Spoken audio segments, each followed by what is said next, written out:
วิทยุแห่งประเทศไทยจังหวัดแพร่ 91 เมกะเฮิรตซ์ให้ความรู้คู่ความสุข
ฟังสวทแพร่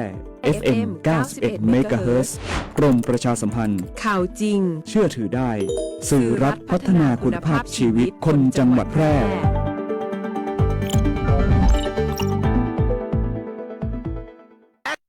ถ้าชีวิตของคุณคือหนังหนึ่งเรื่องคปภ.เราคงไม่ใช่ผู้กำกับแต่เราคือผู้สนับสนุนที่ทำให้ตัวเอกเช่นคุณได้พบกับฉากจบอย่างแฮปปี้เอนดิ้งดังนั้นทุกเหตุประกันภัยสิทธิ์ของคุณต้องได้รับความคุ้มครองหากเกิดข้อพิพาทบันทึกเหตุการณ์เก็บหลักฐานติดต่อบริษัทประกันภัยและเพื่อความมั่นใจคปภ.พร้อมให้คำปรึกษาเพิ่มเติมทุกกรณีให้ทุกสิทธิ์ของคุณได้รับความเป็นธรรมอย่างแท้จริงสายด่วนคปภ. 1186 Line Official @OIC Connect คปภ.คุ้มครองผู้ทำประกันภัยประกันภัยคุ้มครองคุณ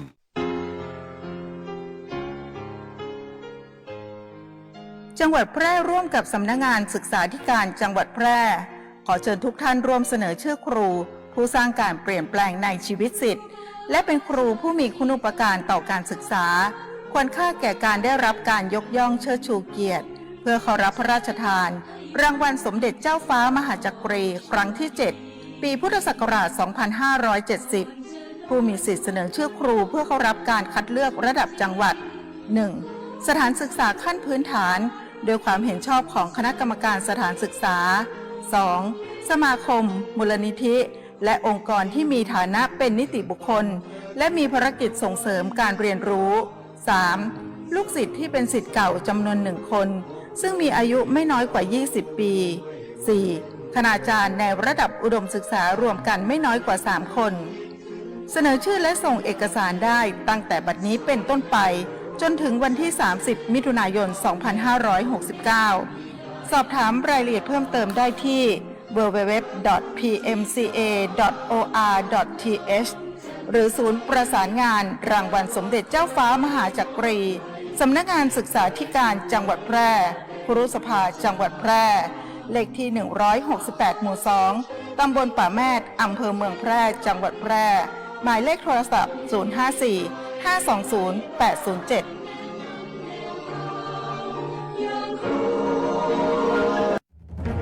โปรดระวังมิจฉาชีพแอบอ้างแบงก์ชาติว่าจะช่วยติดตามเงินที่ถูกหลอกคืนได้อย่าเชื่อเด็ดขาดอย่าโอนเงินอย่าให้ข้อมูลส่วนตัวหากมีข้อสงสัยติดต่อแบงก์ชาติโทร 1213 อย่าหลงเชื่ออย่าตกเป็นเหยื่อซ้ำอีกครั้งแบงก์ชาติห่วงใยเตือนภัยการเงินย้ำอีกครั้งแบงก์ชาติโทร 1213 ปัจจุบันการเคลื่อนย้ายแรงงานระหว่างประเทศของไทยเริ่มเปลี่ยนแปลงโดยเฉพาะอย่างยิ่งการเคลื่อนย้ายแรงงานจากประเทศเพื่อนบ้านได้แก่เมียนมาลาวและเวียดนามโครงสร้างของประชากรที่เปลี่ยนแปลงไปสู่สังคมสูงอายุจึงมีความจำเป็นที่ต้องนำแรงงานต่างด้าวมาทดแทนกำลังแรงงานไทยที่ยังไม่เพียงพอในหลายกิจการสำนักงานจัดหางานจังหวัดแพร่เป็นหน่วยงานหลักที่ให้บริการจัดหางานแก่ประชาชนทุกกลุ่มเป้าหมายรวมถึงการควบคุมการทำงานของคนต่างด้าวซึ่งปัจจุบันได้นำระบบ e-work permit เข้ามาอำนวยความสะดวกในการให้บริการแก่นายจ้างสถานประกอบการและแรงงานต่างด้าวในกระบวนการการรับคำขอการแจ้งการทำงานของคนต่างด้าวและการผลิตใบอนุญาตการทำงานทั้งนี้สามารถรับชมวิดีทัศน์การให้บริการผ่านระบบ e-work permit ได้ที่เพจ Facebook สำนักงานจัดหางานจังหวัดแพร่หรือสอบถามรายละเอียดเพิ่มเติมผ่านแอปพลิเคชัน LINE Official S435DEAQA หมายเลขโทรศัพท์ 0545117721 หรือ 0545118807 และสายด่วนกรมการจัดหางาน 1506 กด 2 สำนักงานจัดหางานจังหวัดแพร่มุ่งให้นายจ้างและแรงงานต่างด้าวได้รับการคุ้มครองตามกฎหมายอย่างเป็นธรรม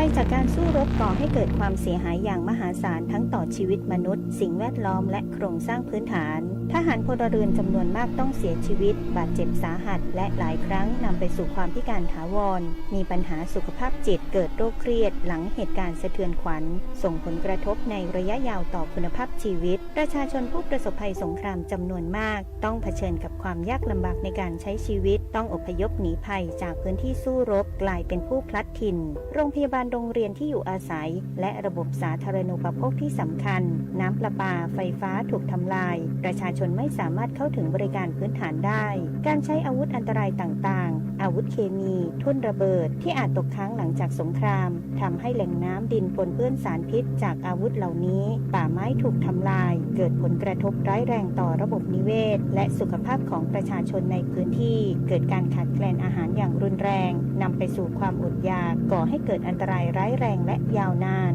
ภัยเหล่านี้ไม่ใช่เพียงเรื่องของทหารในสนามรบเท่านั้นแต่เป็นภัยพิบัติที่ส่งผลกระทบต่อทุกภาคส่วนของสังคมรู้ภัยเข้าใจรับมือได้สำนักงานประชาสัมพันธ์ที่ 3 กรมประชาสัมพันธ์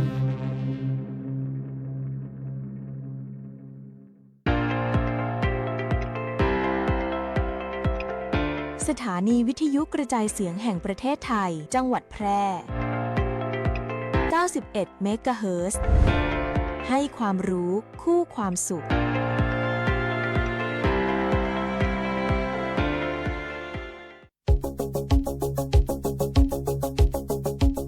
ข่าวสารฉับไวใกล้ตัวบริการทันใจร่วมแรงร่วมใจงานบ้านงานบุญประกวดราคาโปร่งใสและติดตามสภาพอากาศประจำวันโดยทีมข่าวสวทแพร่ FM 91 เมกะเฮิรตซ์สถานีข่าวดีของประชาชนคนเมืองแพร่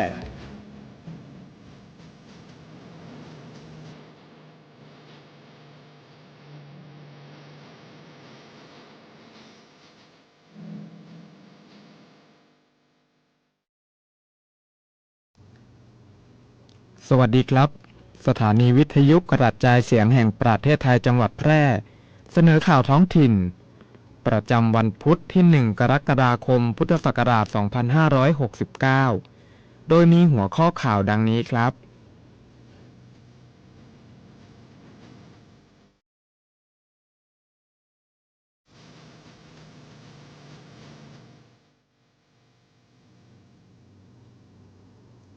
จังหวัดแพร่จัดพิธีทบทวนคำปฏิญาณและสวนสนามลูกเสือเนตรนารีเนื่องในวันคล้ายวันสถาปนาคณะลูกเสือแห่งชาติครบรอบ115 ปี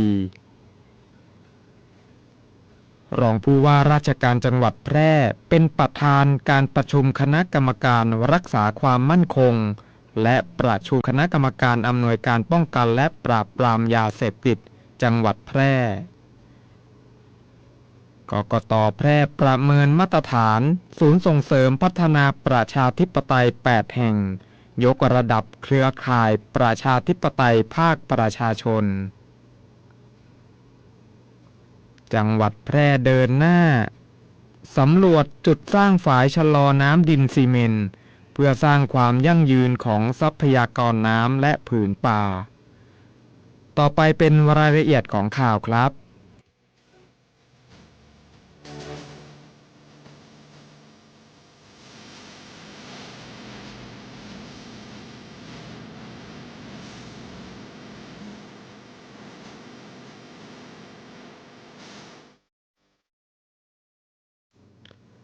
จังหวัดแพร่จัดพิธีทบทวนคำปฏิญาณและสวนสนามลูกเสือเนตรนารีเนื่องในวันคล้ายวันสถาปนาคณะลูกเสือแห่งชาติครบรอบ115 ปีวันที่ 1 กรกฎาคม 2569 เวลา 8 นาฬิกาที่สนามกีฬาองค์การบริหารส่วนจังหวัดแพร่อำเภอเมืองแพร่จังหวัดแพร่นายคุณากร คชหิรันรองผู้ว่าราชการจังหวัดแพร่ในฐานะรองผู้อำนวยการลูกเสือจังหวัดแพร่เป็นประธานในพิธีทบทวนคำปฏิญาณและสวนสนามของลูกเสือเนตรนารีเนื่องในวันคล้ายวันสถาปนาคณะลูกเสือแห่งชาติครบรอบ115 ปีโดยมีผู้บังคับบัญชาลูกเสือผู้บริหารสถานศึกษาครูผู้กำกับลูกเสือและเนตรนารีจากสถานศึกษาทั่วทั้งจังหวัดแพร่เข้าร่วมเพื่อน้อมรำลึกในพระมหากรุณาธิคุณของพระบาทสมเด็จพระมงกุฎเกล้าเจ้าอยู่หัวพระองค์พระประมุขคณะลูกเสือแห่งชาติผู้ทรงสถาปนากิจการลูกเสือไทยเมื่อวันที่ 1 กรกฎาคม พ.ศ. 2454 ด้วยพระราชประสงค์ที่จะอบรมเยาวชนไทยให้มีความกล้าหาญมีระเบียบวินัยรู้จักเสียสละเพื่อส่วนรวมมีน้ำใจเอื้อเฟื้อเผื่อแผ่และยึดมั่นในคำขวัญพระราชทานแก่ลูกเสือว่า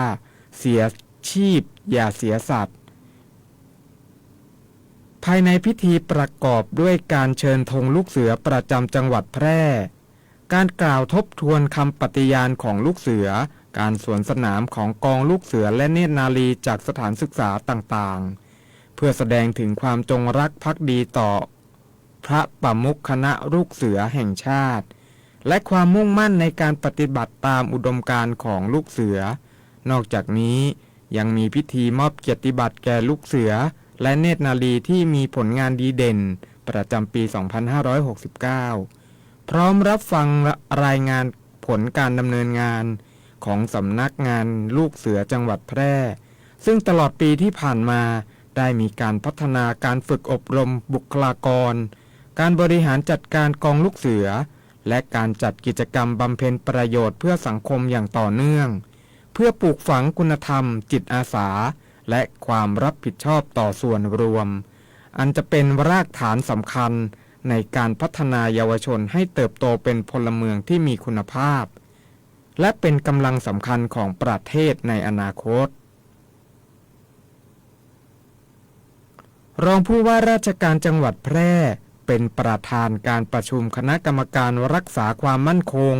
และประชุมคณะกรรมการอำนวยการป้องกันและปราบปรามยาเสพติดจังหวัดแพร่วันที่ 1 กรกฎาคม 2569 เวลา 9:30 นาทีนายชัยสิทธิ์ชัยสำลิดผลรองผู้ว่าราชการจังหวัดแพร่เป็นประธานการประชุมคณะกรรมการรักษาความมั่นคงและความสงบเรียบร้อยจังหวัดแพร่ครั้งที่ 6/2569 และต่อเนื่องเป็นประธานการประชุมคณะกรรมการการอำนวยการป้องกันและปราบปรามยาเสพติดจังหวัดแพร่ครั้งที่ 6/2569 ณ ห้องประชุมจดหมายเหตุชั้น 2 ศาลากลางจังหวัดแพร่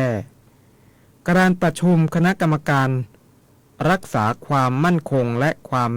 สงบเรียบร้อยจังหวัดแพร่ได้ติดตามสถานการณ์ด้านความมั่นคงและความสงบเรียบร้อยในพื้นที่พร้อมรับทราบผลการดำเนินงานของหน่วยงานด้านความมั่นคงการป้องกันและการบรรเทาสาธารณภัยการคุ้มครองทรัพยากรธรรมชาติการป้องกันปัญหาสังคมและการบูรณาการความร่วมมือของทุกภาคส่วนเพื่อรักษาความปลอดภัยและความสงบเรียบร้อยของประชาชนจากนั้น เป็นการประชุมคณะกรรมการการอำนวยการป้องกันและปราบปรามยาเสพติดจังหวัดแพร่เพื่อติดตามสถานการณ์ยาเสพติดผลการดำเนินงานตามแผนปฏิบัติการป้องกันปราบปรามและการแก้ไขปัญหายาเสพติดการขับเคลื่อนมาตรการด้านการป้องกันการปราบปรามการบำบัดรักษาและฟื้นฟูผู้เสพยาเสพติดตลอดจนติดตามผลการดำเนินงานของอำเภอและหน่วยงานที่เกี่ยวข้องเพื่อยกระดับการแก้ไขปัญหายาเสพติดในพื้นที่จังหวัดแพร่อย่างเป็นรูปธรรมกกต.แพร่ประเมินมาตรฐานศูนย์ส่งเสริมพัฒนาประชาธิปไตย8แห่งยกระดับเครือข่ายประชาธิปไตยภาคประชาชนเมื่อวันที่30มิถุนายน2569สำนักงานคณะกรรมการการเลือกตั้งประจำจังหวัดแพร่จัดการประเมินมาตรฐานศูนย์ส่งเสริมพัฒนาประชาธิปไตยหรือสสปชตประจำปีพศ2569ณห้องประชุม2ชั้น2สำนักงานคณะกรรมการการเลือกตั้งประจำจังหวัดแพร่โดยมีนายชนวิทย์พิมพิลาผู้อำนวยการสำนักงานคณะกรรมการการเลือกตั้งประจำจังหวัดแพร่กล่าวต้อนรับและชี้แจงแนวทางการประเมินก่อนที่คณะกรรมการจะดำเนินการประเมินตามหลักเกณฑ์ที่กำหนดการประเมินครั้งนี้มีศูนย์ส่งเสริมประชาธิปไตยเข้ารับการประเมินจำนวน8แห่งจาก8อำเภอประกอบด้วยสสปชทตำบลในเวียงอำเภอเมืองแพร่ตำบลแม่จั๊วอำเภอเด่นชัยตำบลแม่ยางร้องอำเภอร้องกวางตำบลห้วยทุ่งและตำบลห้วยไม้อำเภอ2ตำบลนาพูนอำเภอวังชิ้นตำบลบ้านกาดอำเภอสูงเม่นและตำบลตำหนักธรรมอำเภอหนองม่วงไข่โดยมีผู้แทนแต่ละศูนย์ได้นำเสนอผลการดำเนินงานของคณะกรรมการเพื่อประกอบการพิจารณาการประเมินมาตรฐานในครั้งนี้มีวัตถุประสงค์เพื่อส่งเสริมและยกระดับการดำเนินงานของศูนย์ส่งเสริมพัฒนาประชาธิปไตยให้มีประสิทธิภาพสร้างเครือข่ายภาคประชาชนที่เข้มแข็งในการเผยแพร่ความรู้ด้านประชาธิปไตยและการเลือกตั้งรวมทั้งคัดเลือกศูนย์ที่มีผลการดำเนินงานที่โดดเด่นเป็นต้นแบบในการขับเคลื่อนการมีส่วนร่วมของภาคประชาชนในระดับพื้นที่ต่อไป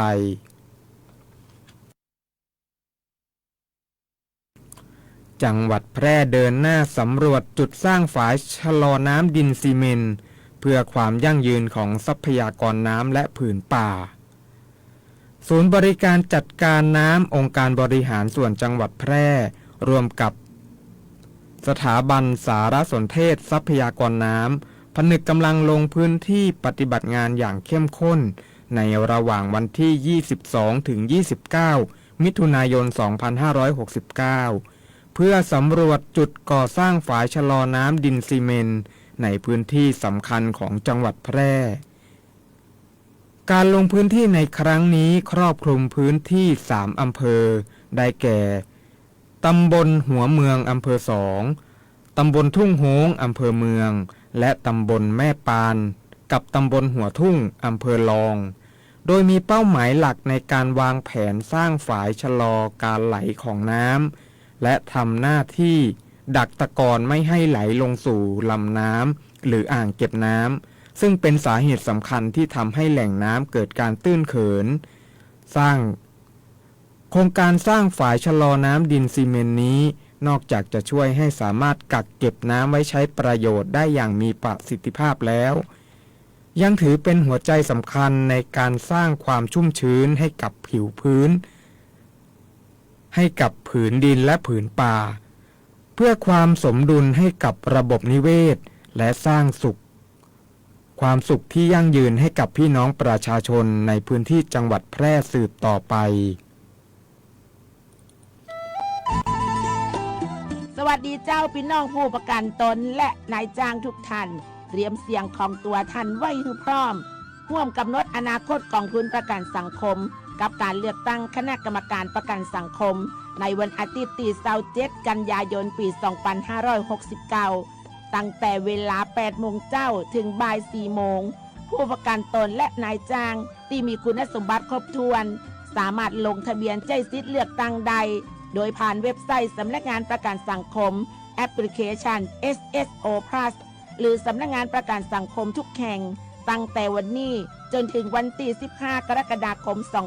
2569 1 เสียงของตัวท่านเปลี่ยนอนาคตใดสอบถามข้อมูลโทร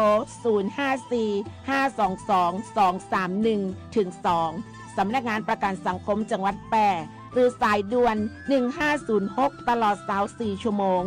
แล้วปะกันในวันเลือกตั้งในวันอาทิตย์ที่27 กันยายน 2569 เวลา 8 โมงเจ้าถึงบ่าย 4 โมง ทุกคะแนนเสียงมีคุณค่าและมีความสำคัญในการขับเคลื่อนเจ้า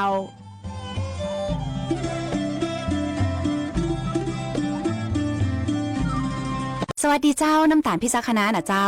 ขอเชิญชวนฮีโร่เจ้าประจำตีสัญญาว่าจะมาบริจาคเลือดตึง3 เดือนและคนตีมาบริจาคเตือแรกอยากให้อยู่ด้วยกันเป็นหมื่นๆส่วนคนตีหายไปหมู่เฮายังรอคุณปิกมาหาเสมอเนอะเจ้าสำหรับใครที่ยังบ่เคยบริจาคเลือดมาลองเป็นผู้ฮื้อและมาเป็นครอบครัวเดียวกันเนอะเจ้าเพราะทุกวินาทีคือโอกาสช่วยชีวิตการฮื้อเลือดเลยเป็นเรื่องที่รอวันผูกบ่ได้ติดตาม Give But Now ฮื้อเลือดฮื้อได้ฮื้อเลยได้ทุกแพลตฟอร์ม Official ของศูนย์บริการโลหิตแห่งชาติสภากาชาดไทยเจ้า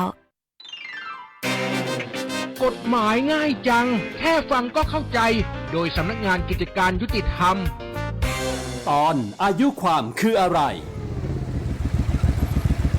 เจ๊จุ๋มที่เท้าแชร์เจ๊หนีไปอ่ะเจ๊ไปแจ้งความหรือยังนี่ผ่านมาเดือนกว่าแล้วเนี่ยยังเลยว่าจะไปช่วงเร็วๆนี้แหละพอดีช่วงนี้มันยุ่งอยู่จ้ารีบๆไปหน่อยนะเจ๊ระวังจะแจ้งไม่ได้เพราะหมดอายุความอายุความก็คือเวลาที่กฎหมายเขากำหนดให้ไปแจ้งความเรียกร้องค่าเสียหายหรือเรียกร้องตามสิทธิ์ซึ่งถ้าหากปล่อยเวลาผ่านไปเกินกว่าที่กฎหมายกำหนดเขาจะเรียกว่าหมดอายุความฉะนั้นผลจากการทำผิดกฎหมายของคนอื่นเราต้องรีบแจ้งความดำเนินคดีก่อนที่จะหมดเวลาการแจ้งความเรียกร้องค่าเสียหายหรือเรียกร้องตามสิทธิ์นะคะตายแล้วที่ฉันโดนโกงแชร์ไปอ่ะหมดอายุความแล้วหรือยังเนี่ยเดี๋ยวฉันต้องไปโรงพักวันนี้เลยไปพาฉันไปหน่อยหากสงสัยเรื่องกฎหมายหรือได้รับความไม่เป็นธรรมติดต่อสำนักงานยุติธรรมจังหวัดทั่วประเทศหรือโทรสายด่วนยุติธรรม1111กด77นะ จะบอกให้กลับมาอย่างยิ่งใหญ่พร้อมปรากฏการณ์บิ๊กเซอร์ไพรส์กับเวทีการประกวดร้องเพลงลูกทุ่งและลูกกรุงในโครงการเยาวชนสืบสานรักเพลงไทยโดยสำนักงานพระคลังคางทีซีซั่น3เซอร์ไพรส์แรกเพิ่มประเภทการประกวดเพลงไทยร่วมสมัยและเซอร์ไพรส์2โอกาสก้าวสู่วงการบันเทิงและศิลปินค่ายเพลงระดับประเทศขอเชิญน้องๆที่มีใจอนุรักษ์เพลงไทยและกล้าจุดไฟแห่งความฝันคว้าโอกาสท้าชิงถ้วยและเงินรางวัลรวมกว่า 500,000 บาทรับสมัครตั้งแต่วันนี้ถึง15 กรกฎาคมนี้ติดตามพยากรณ์อากาศประจำวันจากสถานีอุตุนิยมวิทยาแพร่วันพุธที่ 1 กรกฎาคม พุทธศักราช 2569 ตั้งแต่เวลา 6 นาฬิกาวันนี้จนถึงเวลา 6 นาฬิกาวันพรุ่งนี้พยากรณ์อากาศ 24 ชั่วโมงข้างหน้าประเทศไทยมีฝนตกหนักบางแห่งและมีฝนตกหนักมากบางพื้นที่ในภาคตะวันออกและภาคใต้ฝั่งตะวันตกเนื่องจากมรสุมตะวันตกเฉียงใต้ที่พัดปกคลุมทะเลอันดามันประเทศไทยและอ่าวไทยมีกำลังค่อนข้างแรงประกอบกับร่องมรสุมพาดผ่านตอนบนของภาคเหนือและประเทศลาวตอนบนเข้าสู่หย่อมความกดอากาศต่ำบริเวณประเทศเวียดนามตอนบนขอให้ประชาชนระวังอันตรายจากฝนตกหนักถึงหนักมากและฝนที่ตกสะสมซึ่งอาจทำให้เกิดน้ำท่วมฉับพลันและน้ำป่าไหลหลากโดยเฉพาะพื้นที่ลาดเชิงเขาใกล้ทางน้ำไหลและพื้นที่ลุ่มไว้ด้วยสำหรับคลื่นลมที่พัดปกคลุมทะเลอันดามันตอนบนมีกำลังค่อนข้างแรงโดยมีคลื่นสูง 2-3 เมตรบริเวณที่มีฝนฟ้าคะนองคลื่นสูงมากกว่า3 เมตร ส่วนทะเลอันดามันตอนล่างและอ่าวไทยตอนบนมีคลื่นสูงมากกว่า2เมตรบริเวณที่มีฝนฟ้าคะนองคลื่นสูงมากกว่า2เมตรขอให้ชาวเรือบริเวณทะเลอันดามันและอ่าวไทยเดินเรือด้วยความระมัดระวังและหลีกเลี่ยงการเดินเรือในบริเวณที่มีฝนฟ้าคะนองสำหรับเรือเล็กบริเวณทะเลอันดามันตอนบนควรงดออกจากฝั่งไว้ด้วยพยากรณ์อากาศบริเวณภาคเหนือมีฝนฟ้าคะนอง70%ของพื้นที่และมีฝนตกหนักบางแห่งบริเวณจังหวัดแม่ฮ่องสอนเชียงใหม่เชียงรายพะเยาน่านพิษณุโลกเพชรบูรณ์และจังหวัดตากอุณหภูมิต่ำสุด 23-26 องศาเซลเซียสอุณหภูมิสูงสุด 30-34 องศาเซลเซียสลมตะวันตกเฉียงใต้ความเร็ว 10-20 กิโลเมตรต่อชั่วโมงพยากรณ์อากาศบริเวณจังหวัดแพร่มีฝนฟ้าคะนอง70%ของพื้นที่ทัศนวิสัย 6-10 กิโลเมตรลมตะวันตกเฉียงใต้ความเร็ว 10-20 กิโลเมตรต่อชั่วโมงอุณหภูมิสูงสุดที่สถานีอุตุนิยมวิทยาแพร่เมื่อวานนี้วัดได้ 30.8 องศาเซลเซียสอุณหภูมิต่ำสุดที่สถานีอุตุนิยมวิทยาแพร่เมื่อเช้านี้วัดได้ 25.3 องศาเซลเซียสปริมาณน้ำฝนตั้งแต่เวลา 7 นาฬิกาเมื่อวานนี้จนถึงเวลา 7 นาฬิกาวันนี้วัดได้ 0.5 มิลลิเมตรวันนี้ดวงอาทิตย์ตกเวลา 18 นาฬิกา 59 นาทีวันพรุ่งนี้ดวงอาทิตย์ขึ้นเวลา 5 นาฬิกา 47 นาทีจบการเสนอข่าวท้องถิ่นใช้พลังงานอย่างรู้คุณค่าเพื่อเศรษฐกิจไทยที่ยั่งยืน